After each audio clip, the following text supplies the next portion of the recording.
እነዚህ ቃላት ያምታቷችሁ ከሆነ ዛሬ በደንብ እናያቸዋለን። patient, patience, patiently okay so እነዚህን ምን እንዳይበት ማለት patientን ብዙ ጊዜ ያው ታካሚ በሚለው ነው የምታውቁት አይደል ታካሚ ወይም ደግሞ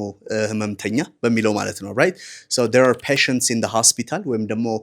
the patient is waiting for the doctor አይደል ሐኪሙን እየጠበቀ ነው ወይ ደግሞ መድኃኒት ሊወስድ ነው ታካሚ በሽተኛ የሚለው ማለት ነው patient ግን ሌላ ትርጉም አለው I think you know that one patient is ታጋሽ ማለት ነው ትዕግስት ያለው ሰው ወይም ደግሞ በጣም የሚታገስን ሰው የምትገልጹበት ነው be patient ካላችሁኝ ታካሚውን በሽተኛውን ያላችሁኝ አይደለም be patient ማለት ታገስ ማለት ነው አይደል be patient እስቲ be patient very good so patient like you know እቺኑ ቃል patience ስታረጓት ce መጨረሻ ላይ ሲገባበት patience ሲሆን ምን ይሆናል ትዕግስት ይሆናል ራሱ ስም ይሆንና ማለት ነው ለምሳሌ እኔ ትዕግስት የለኝም ካለኝ አንድ ሰው I have no patience ማለት ይችላል I have no patience በጣም ጥሩ I have no patienceን በቃ ትዕግስቴ ተሟጧል አልቋል ምናምን ስትሉ I lost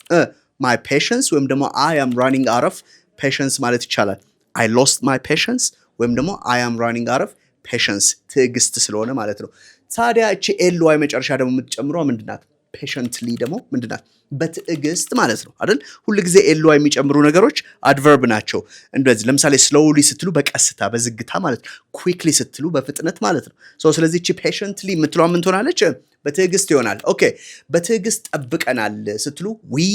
waited for him patiently ወይ ደግሞ we waited patiently we waited patiently ካላችሁ በትዕግስት ጠብቀናል ይያላችሁ ነው እስቲ ሌሎች ከዚህ ጋር የሚያያዙ በጣም አሪፍ ቆንጆ ቃላት ደግሞ ልጨምርላችሁ endurance okay endurance is like ጽናት ማለት ነው ይሄን ቃል ካያችሁት ጽናት okay she has the endurance to finish the job or to finish the race ካላችሁኝ ይሄንን ውድድር ለመጨረስ ጽናቱ አላት ነው endurance okay ቀጥሎ ደግሞ tolerance ቻይ መሆን ነው ይሄ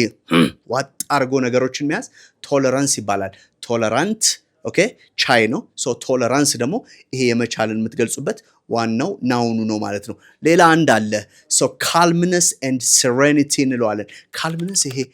ረጋ ማለት ነው serenity ደግሞ ሰላማዊነትን ይገልጻል በጣም ሰላም የሆነ ረጋ ያለ ለነገሮች ታጋሽ የሆነን ሰው የምትገልጹባቸው ቃላቶች ናቸው ከነ patience ጋር ትንሽ ስለሚገናኙ ስለሚያያዙ ነው የተጠቀስነው so use these words and we'll see you next time bye for now